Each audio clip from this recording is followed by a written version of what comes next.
पेड़ पर टांग दिया गया है। कल्पना कीजिए।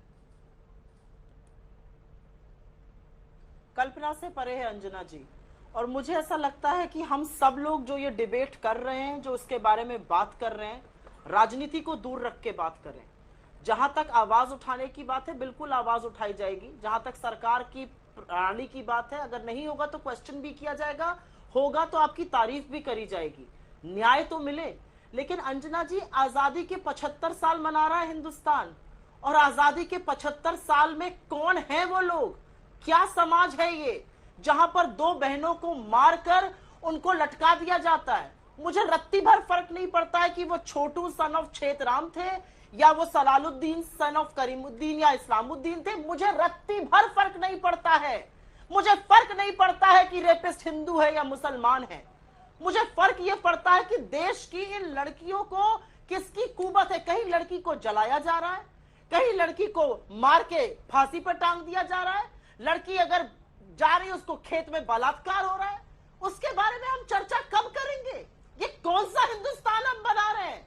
आधी आबादी की बात करते हैं हम लोग, कब सोचेंगे? ये सपा बनाम भाजपा बनाम कांग्रेस बनाम बसपा नहीं है, ये हिंदुस्तान की आधी आबादी की बात है। कभी सुना है किसी और देश में लड़कियों के साथ वो होते हुए जो हमारे देश में होता है? और उस देश में जहां पर हिंदू कहते हैं यत्र नार्यस्तु पूजन्ते रमन्ते तत्र देवता, और मुसलमान कहते हैं मां के पैर में जन्नत होती है, और ये कहने के बाद हम लड़कियों के साथ ऐसा करते हैं। इसके ऊपर चर्चा कब होगी?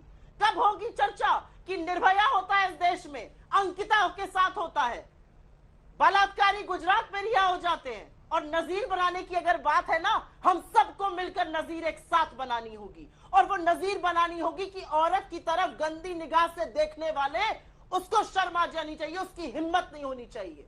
इन लोगों को क्या लगता है? इन लोगों को लगता है 8-10 साल निकल जाएंगे जेल में, फिर हम निकलेंगे, हमारा भी स्वागत होगा। और मैं ये राजनीति के हिस्से से नहीं कह रही हूं, ये मैं एक औरत होने के नाते कह रही हूं। एक रेप से ज्यादा बड़ी अगर आप मुझसे पूछिए तो कोई जुर्म और अपराध नहीं है, क्योंकि रेप या बलात्कार एक औरत के शरीर के साथ नहीं, उसके पूरे अस्तित्व के साथ होता है, उसके परिवार के साथ होता है। उनको वो विक्टिम शेमिंग करके जीना पड़ता है। यहां पर बैठकर आपकी सरकार, हमारी पुलिस, आपकी पुलिस बंद करिए। ये लड़कियां देश की लड़कियां हैं। जिसने इसके साथ किया उसको ऐसी सजा दीजिए कि नजीर बने, और सजा के बाद वो बाहर है, जेल से निकलकर उसका स्वागत ना हो। ये कहना चाहती हूं मैं। 75 साल आजादी के मना रहे हैं ना, आधी आबादी को इज्जत देखनी सीखिए पहले। 75 साल आजादी के मना रहे हैं, सबसे पहले औरतों का रेप बंद होना चाहिए इस देश में। उसके बारे में बात नहीं होती है। क्या बात करते हैं हम? डॉक्टर विक्रम सिंह, इतनी हिम्मत कहां से आती है अपराधियों में?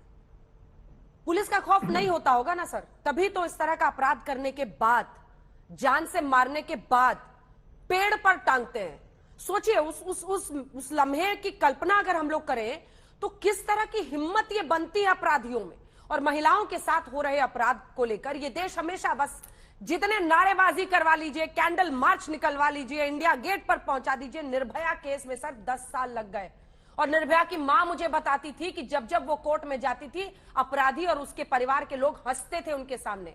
कुछ जो वो चुटकुले मारते थे तो उस पर वहां बैठे वकील भी हंसते थे। इससे ज्यादा विभत्स क्या हो सकता है? और फिर नारे लगवाने लगी और आप मशाल का मार्च निकलवाइए, कल निकल जाएंगे आपको 200 लोग।